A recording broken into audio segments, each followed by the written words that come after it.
کلتور هەیە، جل و بەرگ هەیە لە جلی کوردی جوانتر و پۆشتەتر و شەرعیتر بێ لەسەر زەویدا؟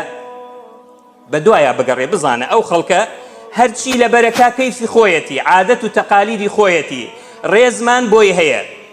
بەڵام وەڵڵاهی جلی کوردی پیاوان و ئافرەتان لە پۆشتە پۆشتەیە، لە جوانی جوانە، لە شەرعی جلی کوردی ئافرەتان بە تایبەتی باسی هی ئەمڕۆ ناکەم، هی قەدیم شەرعیشە، هیچ کێشەیەکی نییە. ئەمە کولتورێکی جوانی خۆتە.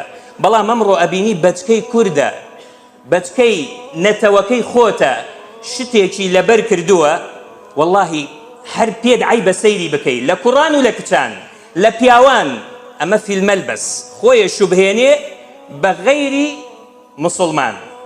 بۆ وەڵا ئەلی ئەمە پێشکەوتنە، ئەمە فیلمەلبەس شتێ لەبەرەکە ئەڵێ ئەمە پێشکەوتنە. طبعاً هەر جلێکت لەبەر بێ ئەگەر شەرعی بێ کێشەت نییە، بەڵام ئێمە مەبەستمان وەکو نەتەوایەتی، وەکو ئەگەر باسی نەتەوە بکەی هیچ نەتەوەیە ئەو جل و بەرگەی وەکو جلی کوردی جوان نییە وە پۆشتە نییە.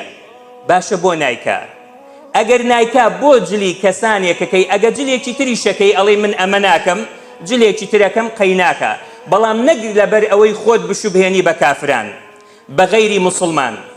ئەمە لە جل و بەرگە.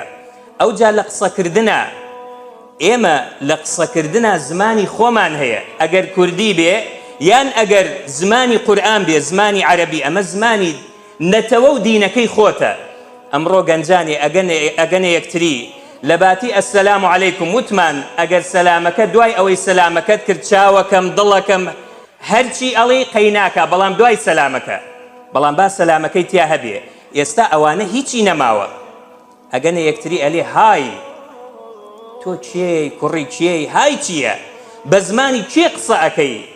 کەواتە ئەمە لە سەتاسەد لە قسەکردنیشە خۆی شوبهاندووە بە غەیری موسڵمان. کۆمەڵێک کەلیمات و مستەڵەحات بەکاردێنێ، وەڵڵاهی هەندێکیان نازانێ معناشی چییە، پێی بڵێ ئەمە معنای چییە نازانێ، بەڵام پێشکەوتنە. کام پێشکەوتن؟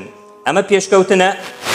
بۆیە بە غەیری هاون زۆر شت لە نان خواردنە، لە ڕێکردنە، لە دانیشتنە خەڵکی وا هەیە ئەڵێ کاکە بەسە مۆدیلی نەما سەردانیکردنی خزم و دوای جەنازەکەوتن و نەخۆشە بچوە بۆڵای. کاکە دنیا پێشکەوتووە، ئەمانە زوو ئەم شتانە هەبوو، ئێستا نەما. ئەخر نەما، بۆیە حاڵمانەوە هەیە.